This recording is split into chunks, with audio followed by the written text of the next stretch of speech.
Hi class, I'm Holly. I had case study number 14, who was Kimmy Kitt. Here's the outline we're going to be going through today: our background, recommendations, the one-day meal sample plan, exercise routine recommendations, nutrition counseling, and other considerations. Okay, now let's go into the background about Kimmy Kitt. She is a 58-year-old female who uses the pronoun she, her. She is located in Port Aransas, Texas, and lives in a house near a beach with her wife.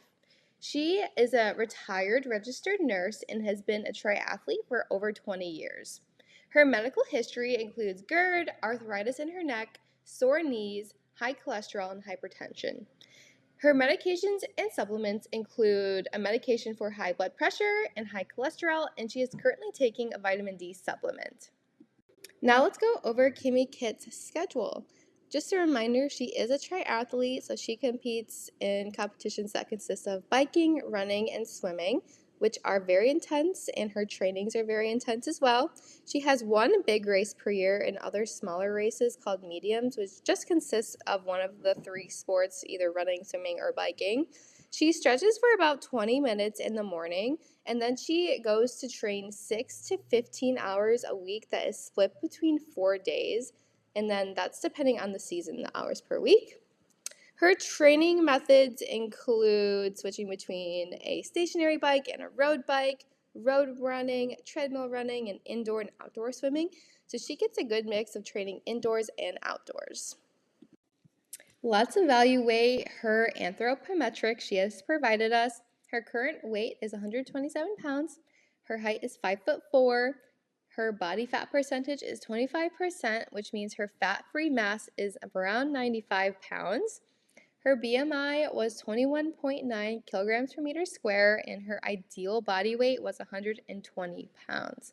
It is important to mention that Kimmy Kitt did not provide me any goals regarding her weight, nutrition, or health. But focusing back onto her weight, I do think her current weight is an appropriate amount for a triathlete. Endurance athletes tend to have lower BMIs and a leaner physique compared to strength training athletes or non-athletes due to the higher percentage of lean body mass and muscle mass and lower body fat.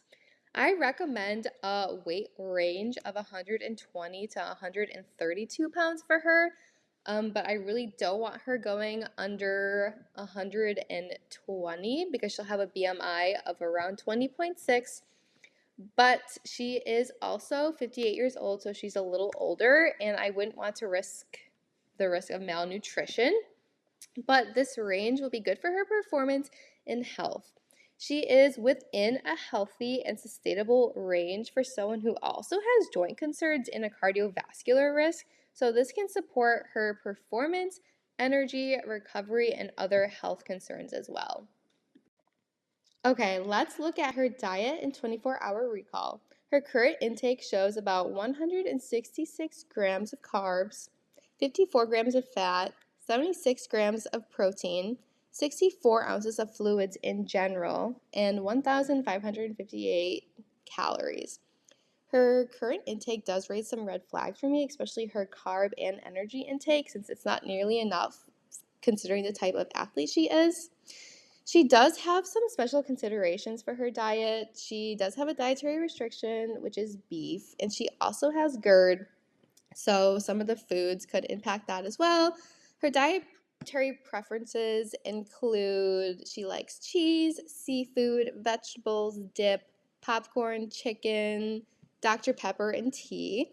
And she dislikes milk, beef, fried eggs, and poached eggs.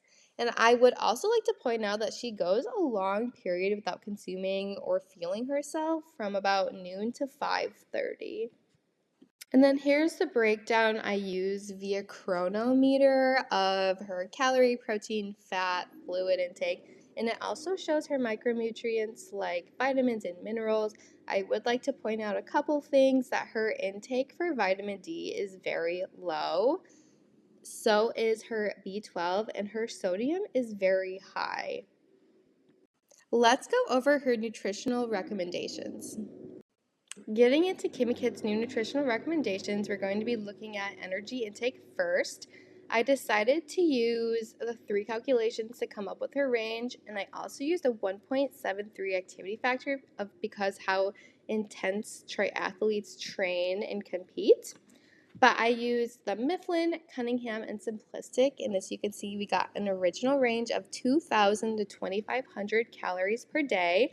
I thought that range was pretty big, and to make it more consistent so she's not experiencing like major body changes, maybe not consuming enough calories, or just things going on in her body, I made the range 2,200 to 2,500 calories per day. As you can see, as mentioned earlier, Kimmy Kit was only consuming 1,558 calories per day, which is not nearly enough to properly fuel her body. But if Kimmy Kit is not in her training season and she's in her off season taking a break, I'm going to suggest cutting back her calories to 2,100 to 2,400 calories per day until she's ready to start training and competing again, and then we'll go back up to the 2,200 to 2,500 calories. Let's talk about carbs now. So, focusing on her macronutrient distribution range, I chose to do 65% coming from carbs, which is going to be a little more than half of her energy intake. But she'll be consuming around 358 to 406 grams of carbs per day. I chose to do this percentage because carbs are the primary energy source for the body, and that's no different for endurance athletes. Endurance events often deplete muscle and glycogen, so eating a high carb diet can help ensure those glycogen stores are maximized before and after training sessions and competitions. Carb fuel is not just fuel for the muscles and brain, but it really helps maintain blood glucose during the long training and competition sessions to help with focus, effort, and can help delay central fatigue. Eating a high carb diet can help with post-training speeds of glycogen replenishment, which helps the athlete recover faster, which can help them do a better performance and train harder for their next sessions or their next competitions. But when glycogen is low, the body might start breaking down lean body tissue for fuel, which is not ideal for triathletes or any athletes. So trying to maintain the muscle and to improve performance by carb intake is really going to be key here. Adequate carbs spare protein and help reduce the need for gluconeogenesis, which, just a reminder, is the breakdown for protein to make glucose. So carbs are going to be really focused on for this athlete. Looking at protein for the macronutrient distribution, I chose 16%, which gave us 88 to 100 grams of protein consumption per day. Protein helps support muscle repair and recovery. And triathlon training includes a lot of repeated muscle breakdowns from the different swim to bike to run sessions. And that is just a lot of different muscles and a lot of different workouts. So protein is very important for using a lot of different muscles. But aiming for 16% ensured adequate protein intake, which was 1.2 to 2 grams per kilogram, which could help rebuild body tissue, promote adaptation, and reduce the risk of injury. And the 16% was kind of a sweet spot because it aligned with the protein recommendation. It allowed for the amount of carb percentage we could do, and then the perfect amount of fat intake, which we will get to next.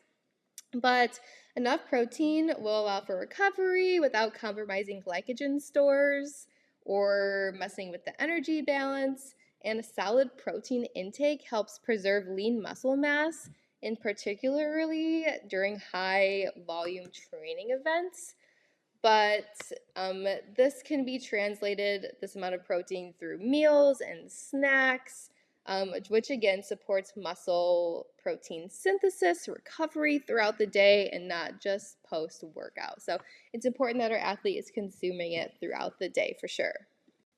Lastly, switching our focus over to fat for their macronutrient distribution, I chose to do 19% coming from fat, which kind of equivalated to 46 grams to 52 grams per day. I chose this percentage because this was what was left over after calculating carbs and fat. I really wanted to put an emphasis on carb intake since that is her primary energy source to fuel her body. And then, of course, protein to make sure she maintains her lean body mass. But fat is also very, very important too, as it plays essential roles in producing estrogen, sex hormones, which are critical for menstrual health, bone density, and recovery. We also want to just keep in mind fat intake before pre-race meals. We want to ensure it doesn't interfere with glycogen utilization or slow down gastric emptying before these races. I think that's pretty important. But also, fat does help with vitamin A, D, E, and K absorption. But a fat intake of around 19% will allow for adequate nutrient utilization without having excess fat intake. Now shifting our focus from macronutrient distribution, we're going to be looking at micronutrient distribution. I have included on the slide the vitamins and minerals from her dietary recall analysis, which I thought her intake was either low or high in. One I would really like to point out is vitamin D. The intake was very low. And for the recommendation, she is already taking a vitamin D supplement, and I think that's great. She should continue to keep taking it. Regarding sodium, it was almost 4,000 milligrams, and I know that sodium and electrolyte intake is very important for endurance athletes, but she also suffers from hypertension.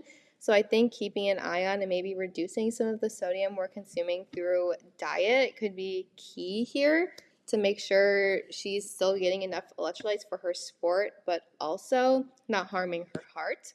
And then I have listed other vitamins that were low in her intake, like vitamin B12, because she's not consuming beef and doesn't like eggs or milk. So I don't think necessarily a vitamin or multivitamin is going to be, or supplement is needed for these other vitamins and minerals. I definitely think it can be achieved through our diet by consuming fortified cereal. She said she likes seafood, so consuming salmon, tuna, or yogurt. Increasing our fruit and vegetable intake could also help as well. Lastly, looking at other considerations like water, fiber, and electrolyte intake. Kimmy Kit consumed about 1.9 liters of fluid in general. That was through water and coffee and herbal tea. And 16 ounces of that fluid intake was from water. I do recommend more water intake. And I'm also not sure, it wasn't mentioned in dietary recall, if her tea has caffeine in it. But just overall increasing her water intake to maybe getting just the water intake to 2 liters and then also consuming her coffee and tea throughout then. But this could be achieved through consuming water with her meals, with her pre and post competition training snacks. And I think also to figure out an exact amount of water range that she would need, a sweat test could be ordered to see how much she's really using and how much we could be really recommending for her. Her fiber intake, I thought, was great. It was fine. She consumed fruits, vegetables. It looked good on my end. And then electrolyte, here's the electrolyte she consumed. Again, as mentioned earlier, we had a concern about sodium, so we're just going to see how maybe we can reduce some of that through diet, and if Kimmy Kit was interested in taking electrolytes during her competition, which I think is a great idea, maybe looking at some lower sodium options if she's going to be consuming the sodium through her diet. And yeah. So to recap her supplement recommendations, vitamin D, I think it's okay for Kimmy Kit to be taking a vitamin D supplement. Electrolytes, I think supplementing electrolytes during her long competition days or long training days could be really helpful, but maybe looking at some lower sodium option ones. And then also it mentioned in her profile that she has joint pain and arthritis. So maybe taking a collagen supplement with a vitamin C source for joint support could help maybe manage her pain. And we know that collagen can help support joints and reconnective tissue and health, which will help her sore knees and arthritis. Now let's look at the 1-day sample meal plan I have created for Kimmy Kit. Alrighty, here is Kimmy Kit's 1-day sample meal plan that I have created for her. We get about 385 grams of carbs, 94 grams of protein, 53 grams of fat, and 2,382 calories, and lastly 76 ounces of fluids.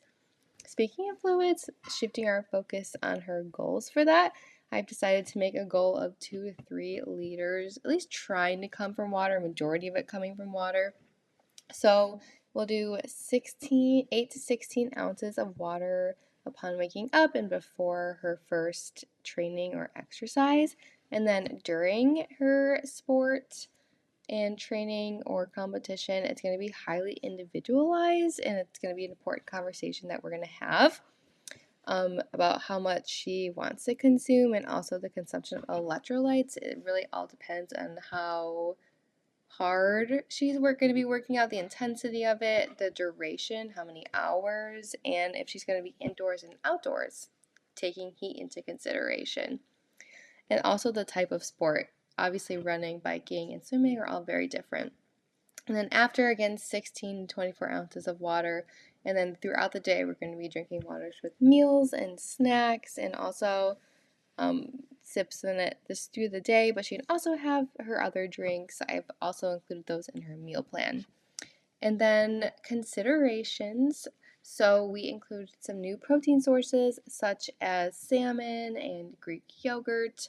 I know she didn't like, or she couldn't have beef. She had a restriction to that, but we included new sources that could help get her B12 up. We also included more fruits. They're higher in carbs, some of them, but they can also provide vitamins and minerals. We added more higher variety of snacks, high carb snacks. For fueling, we also added more water throughout the day, and we watched our sodium intake, so we have some low sodium options as well. And we included a lot of things that she did like that was noted in her profile, and we also took GERD into consideration, so we did not have super fatty or fried or spicy foods. Also taking cholesterol into consideration, we added a lot of healthy fats like olive oil. The salmon has omega-3s, and then the peanut butter as well. Since we looked at like a broader overview of the sample meal plan, let's look at more of the specifics. One thing I'd like to point out, all of her bigger meals, breakfast, lunch, and dinner, are all within 4 to 5 hours of each other with snacks in between. We did also put in a pre and post workout snack. Her snacks consist of really high carb options such as smoothie, granola bar, pretzels, Gatorade, all that fun stuff. And then her meals are going to be higher. Obviously, they have lots of carbs, but also higher in protein and fat during these times. We want to make sure we're refueling our bodies good. And we also consider different protein options, plant-based, poultry, seafood. Our patient also, or our athlete also, again, has high cholesterol, so we took that into account. We know she really likes cheese. So maybe a couple days a week she eliminates the cheese. So in this sample meal plan, we have eliminated the cheese for the day. But she can also add, if she wanted to sprinkle it on top of one of her meals, that's okay too. But we know cheese is higher in cholesterol. And then we added healthy fat sources like the peanut butter and olive oil. And we just have a big variety. Also more fruits, because again, they're higher in carbs, some of them, which could help. They also have antioxidants, which is good for the body. They also have vitamins and minerals. And that could help with her consumption of nutrients that were low in her previous recall. And then regarding if she is on a resting day, this could change by maybe taking out a snack or two, but we're still keeping the hydration because we still want her to be super hydrated. So maybe we just take out the pre-workout snack or another snack in the middle of the day. Or if she feels that, I'm going to take a really big rest day, we could cut back on, like, instead of doing half a cup of brown rice. Maybe we could do a quarter cup or just like that. And then same thing kind of goes for if this was off season. Maybe we would take out a snack or two. Again, we still want to properly fuel ourselves, but our body's not needing as many carbs since we're not expending as many carbs. So again, maybe cutting down on some of our aspects, like maybe we take out the apple from our lunch, or we move it to a snack instead of a smoothie. So just different things we could do that, but it's still important to keep a focus on our proteins and fats. So make sure we're getting enough carbs, just so overall when our bodies are ready to go back into our competing and training season, our bodies will be ready. But just encourage mindful eating as well during off season, not trying to cut back too much, but not trying to consume as if we were training as well. Okay, and then here are just some example schedules of on-season versus off-season, training days versus rest days. On training days, again, we're going to be consuming more overall, especially for on-season. I've provided that example through the one-day meal sample plan. And then her rest days, maybe we consider reducing the snacks, like the post and pre-workout snack, but we still are fueling our bodies properly to replenish our glycogen stores and to help with muscle recovery. And then for our off season, maybe we're reducing some of those nutrients, but if we're going to be training, maybe doing some light training, again, still really good to fuel ourselves. So we can look at that. And then for our rest days for off season, maybe reducing some of the nutrient intake so we're not seeing any major body shifts that could be unhealthy, but still fueling ourselves properly. And again, it's important to note that Kimmy Kit is a registered nurse and has a very flexible schedule. So this will be really important to communicate with me when she wants to train and when her off days are, her on days, and when she plans going off season, so we can get everything figured out and make the best plan for her. Let's look more closely at her exercise routine and what recommendations we can make from that. Going back into a little bit of her history again, just a couple of reminders. She is a triathlete, has been for 20 years. Triathletes do biking, running, and swimming events. She is a competitive athlete at the upper levels, so her training and competitions are very intense. And she has many methods to her training, which is like indoor, outdoor, utilization of running outside, running on a treadmill, and all that fun stuff. Her routine consists of stretching for 20 minutes in the morning. She trains 4 days a week and splits her 6 to 15 hours throughout those 4 days, but depends on the season of how long she's training. She competes in one large race per year and then other smaller individual races called mediums throughout the year. My fueling recommendations for her would be incorporating more pre and post snacks to make sure we are fueling the body just enough to maintain our glycogen stores, make sure we're using those carbs for energy and not our muscles and protein. I also kind of recommend maybe training early in the morning or late in the evening, maybe when the sun hasn't risen or it has gone down already, so it's not so hot because her location is in Texas. But if she does plan to train outside during the day in the sun and the heat, making sure we're properly hydrated and we're getting electrolytes so we can be healthy. And then I also recommend if she is training for many hours on a day, considering taking those maybe energy gels with her, packing a little fanny pack or the little energy chews, again, to help with her carb intake for energy so she doesn't experience fatigue during her training or races. Here are some of the questions that I would ask Kimmy Kit for nutrition counseling. I would ask to be walked through a 24-hour dietary recall for competition days or high-intensity training days, so I can incorporate and give some feedback on that. Also, I would ask what her goals were for performance and health and when she would like to achieve them. I was given no information on her profile, so knowing that would be very helpful. Also knowing there's certain foods that work well for training days and competition days and what foods don't, so I can incorporate that into her plan. Also looking at her health, what actions she has taken and diet-related actions towards her GERD and cholesterol and hypertension.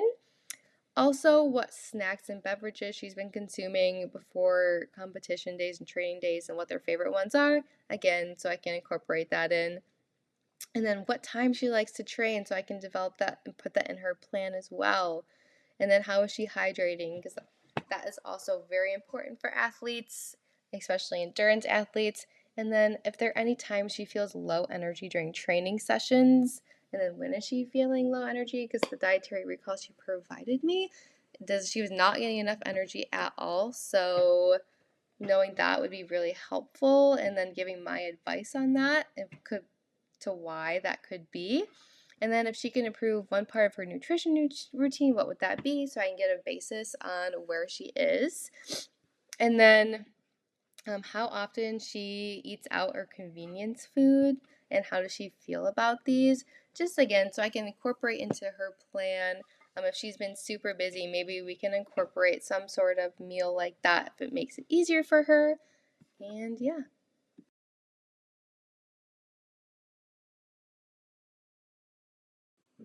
Other considerations regarding nutrition, she was not meeting her calorie, protein, and carb needs, which means she could have been experiencing low energy, deficiencies, poor performance, and it could have been impacting her health as well.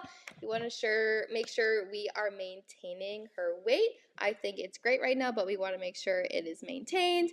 Focusing on hydration for her body because she does compete in a hot or she trains in a hot state, but also for long periods of time. And then the counseling, we're going to talk about fuel timing, hydration strategies, and if she wants to talk about, diet tips like anti-inflammatory diets that could focus on her GERD, we could talk about that, or maybe some high protein snacks, high carb snacks. And then looking at exercise, if she's stretching for 20 minutes, I think stretching could help her arthritis and pains if she stretches a little longer. She could use different tools like a foam roller. She could try out some yoga. She can watch a YouTube video about maybe how certain stretches that help arthritis pain. If she is training 4 days out of the week for 6 to 15 hours, I think it's really important to prioritize those rest days. So maybe we can also be stretching on our rest days, make sure we're really fueling ourselves so we can get back and go into the next training or competition even stronger and more ready. So counseling focus, again, fueling, resting, new stretching strategies, and maybe focusing on less impact exercises. So if she's going through a day where maybe her arthritis or her sore knees are really bothering her, considering doing swimming that day so it's not taking such an impact on her knees if she's running. And then lastly, she is a retired nurse, so she's got a pretty flexible schedule of when she trains. She lives with her wife, so I think it'd be important to follow up with the support from her, and then who does the cooking if they shop together. She is also on medications for high cholesterol and hypertension, so important to keep those in mind.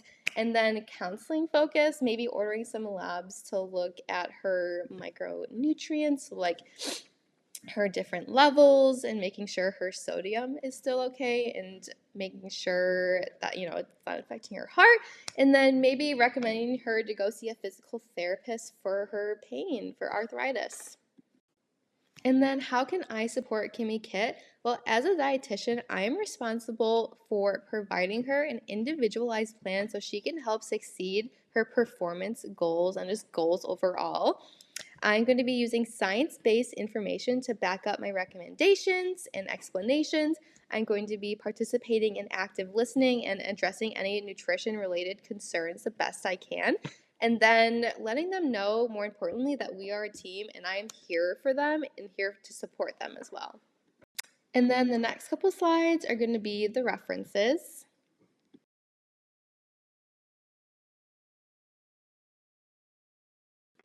Thank you for listening, and I hope you got to learn more about Kimmy Kit and her recommendations.